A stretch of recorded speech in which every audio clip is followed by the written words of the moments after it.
welcome in this session.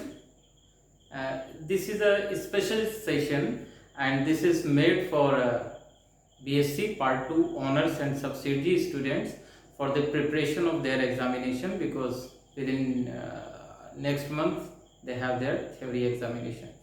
So इस session में we will try to solve some important questions which are frequently asked in examination and which are also important from the examination point of view for BSc Honours and Subsidiary Part 2 examination.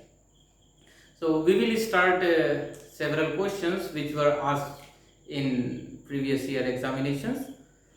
We will cover the topic particularly organic chemistry and few questions from inorganic chemistry. We will not deal with physical chemistry in this section. So let us start. हम start करेंगे. जो पहला question है हम आज deal करेंगे, question है Cl minus और chloride ion is weaker base than acetate ion. तो यहाँ पे हमको रीजन देना है क्लोराइड आयन वीकर बेस क्यों है और एसीटेट आयन स्ट्रॉन्गर बेस क्यों है. तो चलिए देखते हैं. Cl minus is weaker base than acetate ion CH3COO minus. देखिए जहां भी बेस से क्वेश्चन पूछा जाता है व्हाई इज वीकर बेस और stronger base, then we will see the what is the conjugate acid of both the base. So for Cl minus the conjugate acid will be HCl, and for CH3COO minus the conjugate acid is CH3COOH. This is acetic acid and this is hydrochloric acid. As we all know, आप लोग जानते हैं कि acetic acid weak acid है और hydrochloric acid strong acid है.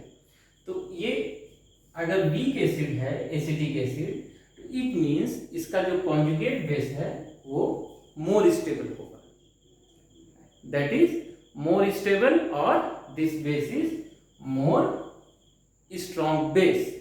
और HCl is strong acid, तो इसका बेस होगा वीक बेस, और ये वीक एसिड है तो इसका बेस होगा स्ट्रॉन्ग बेस. अब इसी का हमको रीजन बताना है यहाँ पर कि ये बेस स्ट्रॉन्ग बेस क्यों है और ये बेस वीक बेस क्यों है. तो इसके लिए हम स्टेबिलिटी ऑफ करेस्पॉन्डिंग एनायन देखेंगे. जो एसिटेट एनायन है CH3COO negative, this is stabilized by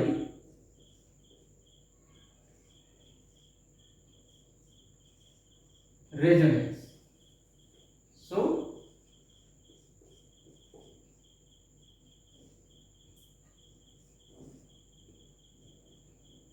this minus charge will delocalize on two oxygen atoms. और यहाँ पे ध्यान रखिए क्योंकि ये resonance same type of atoms पे हो रहा है, इसलिए ये रेजोनेंस ज्यादा इफेक्टिव है, और इफेक्टिव रेजोनेंस की वजह से ये कार्बोक्सिलेट आयन ज्यादा स्टेबल है. दिस इज मोर स्टेबल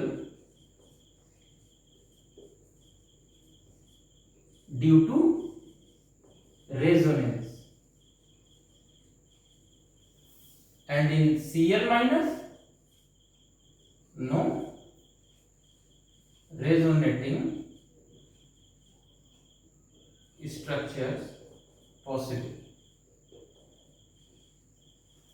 इसलिए ये Cl माइनस वीक बेस हो गया और acetate ion CH3CO minus strong base हो गया. इसको लिख लीजिए.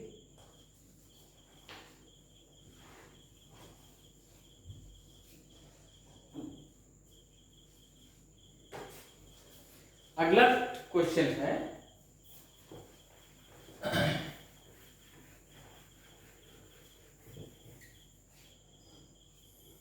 Chloroacetic acid is stronger than acetic acid, stronger acid than acetic acid. देखेंगे हम लोग कैसे है।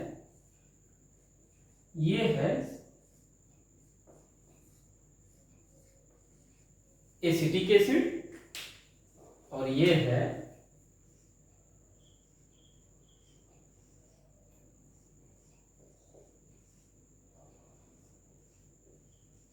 Chloroacetic acid. तो क्लोरोएसिटिक एसिड ज्यादा स्ट्रॉन्गर एसिड है और acetic acid weak acid. We have to give the reason. So reason lies in the inductive effect of this chlorine group, because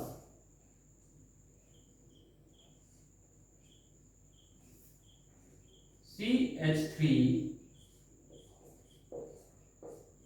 COO minus CH2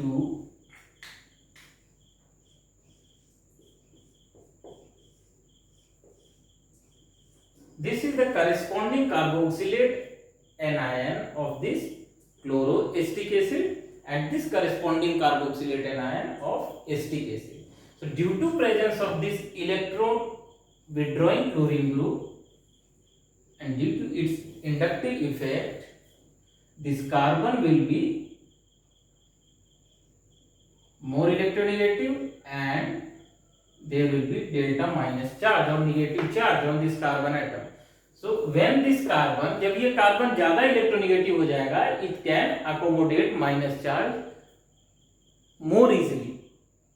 So the stability of conjugate base will increase. तो conjugate base की stability इस chlorine की वजह से increase हो जाएगी। तो यहाँ plus I effect into 1 time है और यहाँ plus I effect into 0 time है। एक भी इंडक्टिव इफेक्ट नहीं लग रहा है, यहाँ क्लोरीन का इंडक्टिव इफेक्ट लग रहा है और इस इंडक्टिव इफेक्ट की वजह से ये प्रोटॉन यहाँ से जल्दी रिलीज होगा, H प्लस आयन जल्दी निकलेगा क्योंकि इसके बीच का जो बॉन्ड है वो वीक होगा। इसलिए क्लोरोएसिटिक एसिड स्ट्रॉन्गर एसिड है और एसिटिक एसिड वीक एसिड। समझ में आ गया रीजन? यहाँ पे आपको इंडक्टिव इफेक्ट का रीजन देना है। ये इंपॉर्टेंट क्वेश्चन है आपके एग्जामिनेशन पॉइंट ऑफ व्यू से। अब हम लोग अगला क्वेश्चन देखेंगे, इसको लिख लीजिए।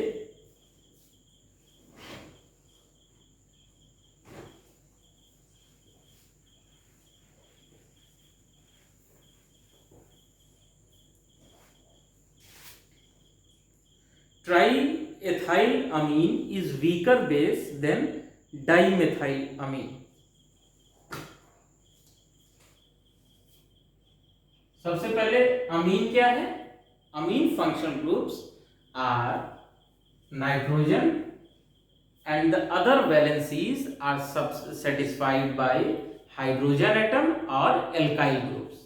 तो नाइट्रोजन की 3 वैलेंसीज है, CH2 CH3 CH2 CH3 CH2 CH3। तो ये क्या है? ट्राई एथाइल अमीन। फिर दूसरा क्या कह रहा है? डाई मेथाइल अमीन, CH3 CH3, ये डाई मेथाइल अमीन। अब ये कहता है क्वेश्चन में कि triethylamine is weaker base. ये वीकर बेस है और ये स्ट्रॉन्गर बेस है। वाई? हमको रीजन देना है क्यों। तो बेसिसिटी के प्रिंसिपल्स में एक रीजन ये भी है जिसको हम कहते हैं स्टीयरिक फैक्टर। अमीन्स का बेसिक कैरेक्टर डिटरमाइन होता है इनके लोन पेयर्स की वजह से। इनके लोन पेयर्स किसी इलेक्ट्रोफाइल के लिए अवेलेबल हैं, वो इनके बेसिक कैरेक्टर से पता चलता है। कितना जल्दी ये लोन पेयर इलेक्ट्रोफाइल को डोनेट कर देंगे। तो यहां पे देखिए ध्यान देने वाली बात क्या है कि यहां पे एथाइल ग्रुप है CH2CH3। एथाइल ग्रुप साइज में बड़ा है, यहां एक नहीं 3 एथाइल ग्रुप है। तो 3 एथाइल ग्रुप होने की वजह से इसके आसपास का सारा एरिया इस एथाइल सब्स्टिट्यूएंट से कवर हो जाएगा और इलेक्ट्रोफाइल के आने के लिए जगह ही नहीं बचेगी। तो जब इलेक्ट्रोफाइल के लिए जगह ही नहीं है तो ये लोन पेयर इलेक्ट्रोफाइल को नहीं डोनेट कर पाएगा और इसकी बेसिसिटी कम हो जाएगी। यहां पर क्या है, यहां पे 2 मेथाइल ग्रुप लगे हैं। मेथाइल ग्रुप साइज में छोटे हैं, एथाइल ग्रुप से छोटे हैं और 8 हाइड्रोजन है। So there is sufficient space for electrophile. So answer क्या होगा, due to steric crowding.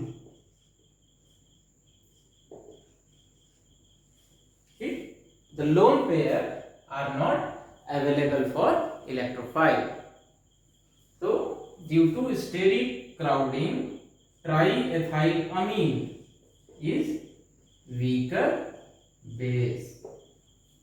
Triethylamine weaker base होता है। अगला क्वेश्चन देखते हैं क्या है।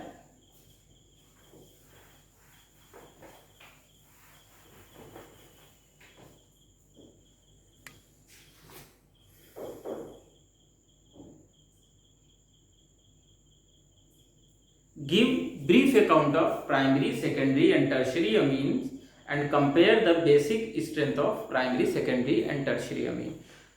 मोर और लेस सिमिलर क्वेश्चन है, ये थोड़ा ज्यादा मार्क्स का क्वेश्चन है 10 नंबर का, इसलिए थोड़ा बड़ा टॉपिक कवर कर रहा। अब ये कह रहा है इस क्वेश्चन में कि प्राइमरी, सेकेंडरी और टर्शियरी अमीन के बारे में बताइए। अभी आपको बताया amines are the compounds in which the valencies of nitrogen is satisfied by alkyl groups or hydrogens.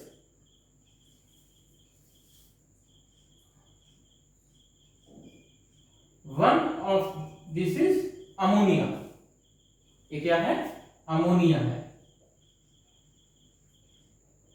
अब एक हाइड्रोजन इसमें से हटा के, 2 तो रहेंगे, एक हाइड्रोजन हटा के एल्काइल ग्रुप लगा दिया,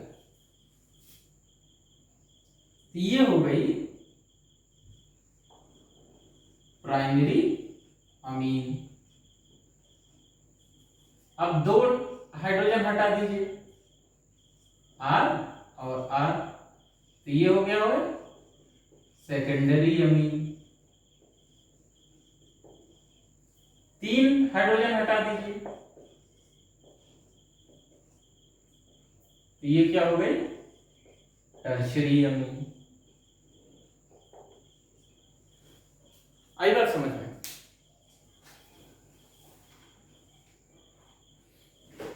तो अगर अमोनिया में नाइट्रोजन की वैलेंसी एल्काइल, एक एल्काइल ग्रुप से सेटिस्फाइड है, 2 हाइड्रोजन है, तो ये प्राइमरी अमीन हो गया। 2 एल्काइल ग्रुप है तो सेकेंडरी अमीन हो गया और 3 एल्काइल ग्रुप है तो टर्शियरी अमीन हो गया।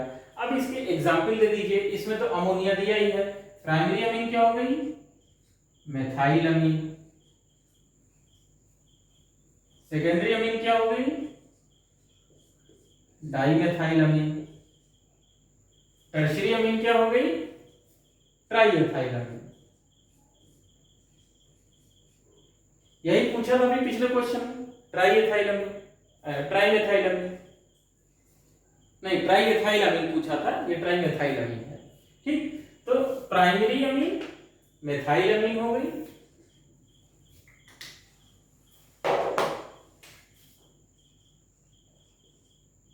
ये डाइमेथाइल अमीन, ये ट्राई मेथाइल अमीन। ये समझ में आ गया प्राइमरी, सेकेंडरी और टर्शियरी अमीन क्या होती है, अमीन किसे कहते हैं और कैसे बनती है। अब दूसरा पार्ट इस क्वेश्चन में कह रहा है compare the basic strength of amines. तो देखिए, बेसिक स्ट्रेंथ ऑफ अमीन समझने के लिए दो तीन चीजें आपको समझनी पड़ेंगी। इसको लिख लीजिए, लिखा तो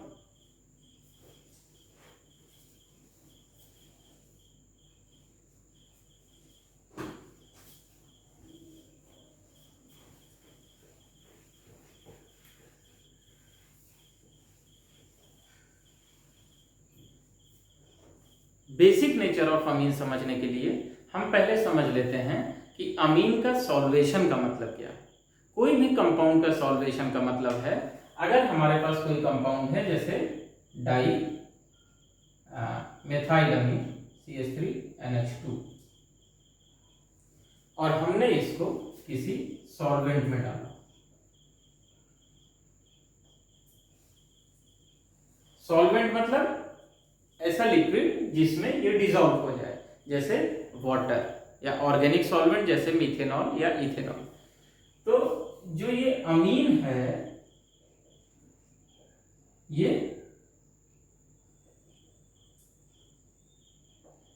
सॉल्वेंट के मॉलिक्यूल से सराउंडेड हो जाता है। इस प्रक्रिया को बोलते हैं सॉल्वेशन। और जब ये सॉल्वेशन होगा तभी ये डिसॉल्व होगा, सॉल्वेशन नहीं होगा तो डिसॉल्व नहीं होगा ये। तो एक बार अगर अमीन डिसॉल्व हो गया सॉल्वेंट में, इसका मतलब कि सॉल्वेंट के मॉलिक्यूल इसके चारों तरफ आ गए। तो सॉल्वेंट में अगर ये रहता है तो इसका जो लोन पेयर है इसके ऊपर ज्यादा क्राउडिंग का इफेक्ट पड़ता है। क्यों? क्योंकि इसके पास सॉल्वेंट के मॉलिक्यूल भी आसपास आ रहे हैं। तो अगर हम बेसिक कैरेक्टर, बेसिक नेचर निकालना है तो दो तरह से बेसिक नेचर हो सकता है। कैसे बेसिक नेचर हो सकता है? अगर हमारा अमीन सॉल्वेंट में डिसॉल्व है कि गैसियस फेज में है। अगर गैसियस फेज में है, गैसियस फेज में, आपने पढ़ा होगा गैसियस स्टेट में, गैस अवस्था में मॉलिक्यूल सबसे ज्यादा दूर दूर होते हैं। तो जब बहुत दूर दूर होते हैं तो इंटरमॉलिक्यूलर इंटरेक्शन उसमें बहुत कम होता है। तो बहुत कम इंटरमॉलिक्यूलर अट्रैक्शन होने से इसमें क्या होगा, स्टीरिक क्राउडिंग नहीं होगी। तो इसमें नॉर्मल ट्रेंड जैसे होगा,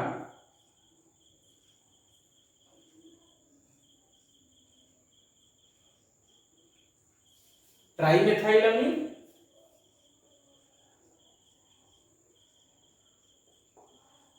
डाइमेथाइलअमीन और मेथाइलअमीन। अब इसमें नाइट्रोजन के पास लोन पेयर है जिसकी वजह से नाइट्रोजन बेसिक है। यहां पर प्लस इंडक्टिव इफेक्ट 3 गुना लग रहा है। 3 मेथाइल ग्रुप इलेक्ट्रॉन पुश कर रहे हैं नाइट्रोजन की तरफ। यहां प्लस इंडक्टिव इफेक्ट 2 गुना लग रहा है। यहां प्लस इंडक्टिव इफेक्ट 1 ही गुना लग रहा है। तो इलेक्ट्रॉन डेंसिटी सबसे ज्यादा इसमें हुई, फिर इसमें हुई, फिर इसमें हुई। तो जब ज्यादा इलेक्ट्रॉन डेंसिटी है तो ये ज्यादा इलेक्ट्रॉन डोनेट करने की पावर है, ज्यादा पावर है तो ये ज्यादा बेसिक हो जाएगा। तो गैसियस फेज में ट्राइमेथाइलअमीन सबसे ज्यादा बेसिक होगा, डाइमेथाइल उससे कम होगा और ये उससे कम होगा। उसका रीजन क्या है? वो भी इसमें इंडक्टिव इफेक्ट 3 गुना है। Plus inductive effect, electron density push कर रहा है, डोनेट कर रहा है नाइट्रोजन को, तो इलेक्ट्रॉन जल्दी डोनेट करेगा, इसका बेसिक कैरेक्टर बढ़ जाएगा, इसका कम होगा। लेकिन अगर यही सॉल्वेंट में आ गया, अब हमने क्या किया, अमीन को सॉल्यूशन में डाल दिया, तो सॉल्वेंट के मॉलिक्यूल चारों तरफ से उसको घेर लिए, तो अब उसमें स्टीरिक फैक्टर काम करेगा। घेर लिए और ये अमीन के मॉलिक्यूल पास पास भी आ गए। गैसियस फेज की तरह नहीं है कि एक यहाँ है तो वहां, इतनी दूर दूर भी नहीं है, अब नजदीक में है, स्टीरिक फैक्टर काम करेगा। तो इस वजह से टर्शरी अमीन, जिसको सबसे ज्यादा बेसिक होना चाहिए, सबसे कम बेसिक हो जाता है। सबसे कम बेसिक इसलिए हो जाता है, 3 मिथाइल ग्रुप बल्की ग्रुप हैं, बड़े ग्रुप हैं, ये ज्यादा स्पेस कवर करते हैं।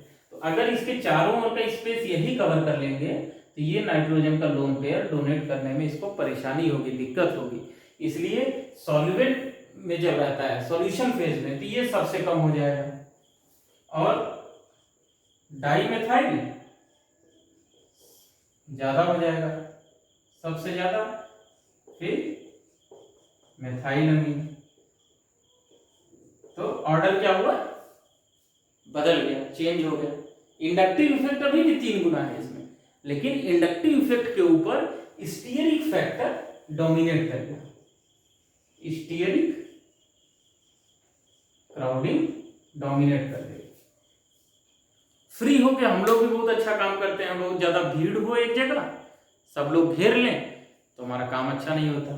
जब इसको सब मिथाइल ग्रुप घेर लिए तो लोन पेयर नहीं डोनेट कर पाए और इसकी बेसिसिटी कम हो गई। तो ये अमीन की बेसिसिटी की कहानी थी जो आपको उसमें लिखनी है।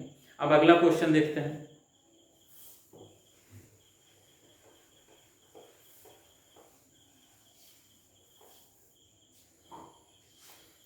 अगले क्वेश्चन में क्या कहता है, acetylene undergoes both addition and substitution reaction. तो अब एसिटिलीन की केमिस्ट्री आपको समझनी है। एसिटिलीन क्या होता है, ये तो आप सब लोग जानते होंगे कि ये एक एल्काइन है, ठीक, ये एसिटिलीन का मॉलिक्यूल है, या इसको एथाइलिन भी कहते हैं। अब इसका कार्बन जो है वो sp हाइब्रिडाइज, sp,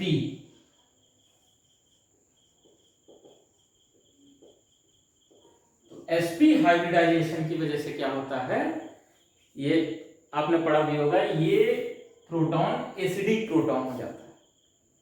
अगर इसको किसी बेस से रिएक्शन कराएंगे, स्ट्रॉन्ग बेस से, तो ये एनायन भी जनरेट करता है, एनायन भी जनरेट करेगा।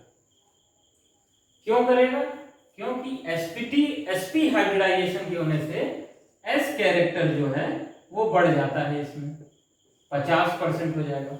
अब s कैरेक्टर क्योंकि ज्यादा है तो इसकी इलेक्ट्रोनिगेटिविटी बढ़ जाएगी, इलेक्ट्रोनिगेटिविटी बढ़ जाएगी। क्यों बढ़ जाएगी, क्योंकि s ऑर्बिटल न्यूक्लियस के ज्यादा पास होती है, तो इसकी इलेक्ट्रोनिगेटिविटी बढ़ जाएगी। इलेक्ट्रोनिगेटिविटी बढ़ जाएगी तो it can better accommodate negative charge, negative charge इस पे स्टेबल हो जाएगा।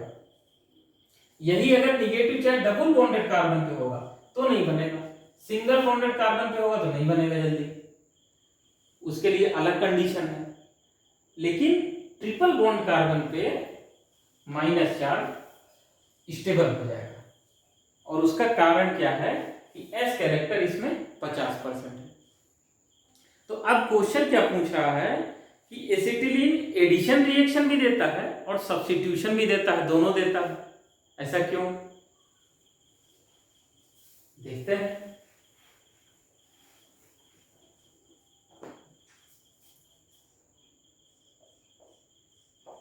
ये है एसिटिलीन।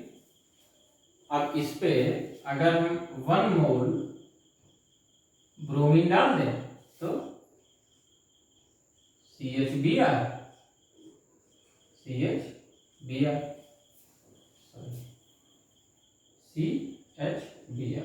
यहां पे क्या हुआ, ब्रोमीन ऐड हो गई। This is example of addition reaction. Addition reaction क्यों हुई, क्योंकि यहां पे अनसैचुरेशन हो गया।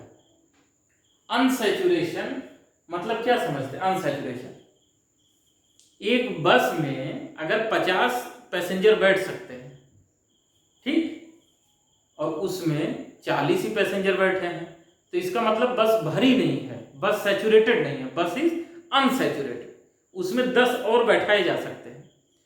लेकिन यहां पे जो डिग्री ऑफ अनसैचुरेशन है वो और ज्यादा है, ट्रिपल बॉन्ड है, तो इसका मतलब 50 की जगह 20 ही पैसेंजर बैठे हैं, इसमें तो अभी 30 और बैठाए जा सकते हैं, डिग्री ऑफ अनसैचुरेशन बढ़ गया।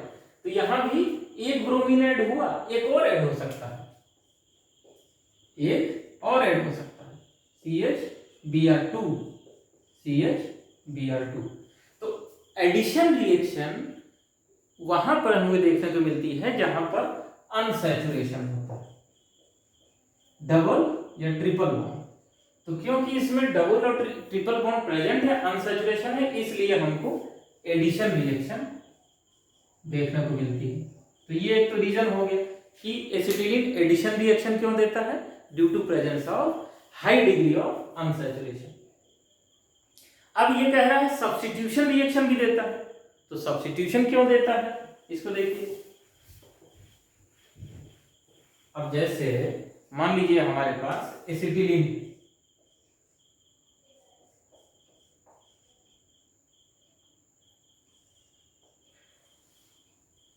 ये कोई बेस से रिएक्ट किया तो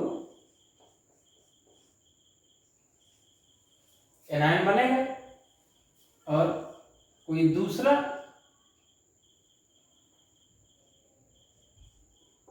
इलेक्ट्रोफाइल है तो वो यहां पे आके सब्स्टिट्यूट हो जाएगा।